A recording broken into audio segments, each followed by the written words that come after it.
Vous restez ensemble parce qu'il y a les enfants. Est-ce une bonne idée? Je reçois des couples qui me disent qu'ils sont encore ensemble parce qu'il y a les enfants, malgré ça fait des années que ça va mal entre eux. La question à vous poser, c'est pourquoi vous voulez faire porter à votre enfant ou à vos enfants le poids de votre mal-être conjugal? Pourquoi il doit être la raison qui fait que vous restez ensemble alors que ça ne va pas?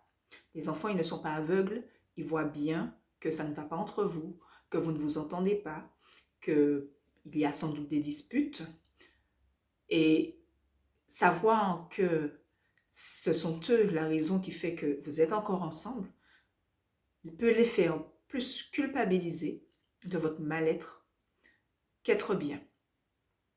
Il vaut mieux, la plupart du temps, avoir des parents séparés qui s'entendent bien plutôt que des parents ensemble où ça ne va pas du tout et où il y a souvent des conflits.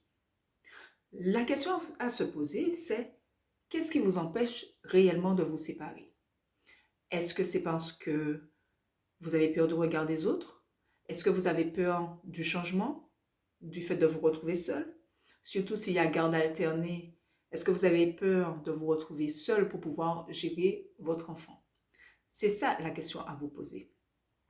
Donc, à partir du moment que vous décidez de rester en couple, ne dites pas que vous restez parce qu'il y a des enfants.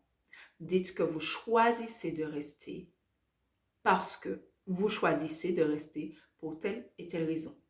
Mais arrêtez de mettre ce poids sur la tête de vos enfants, le poids des décisions que vous êtes incapable de prendre.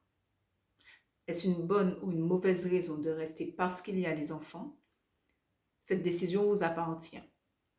Mais prenez vos responsabilités d'adulte et ne le mettez pas sur le dos des enfants.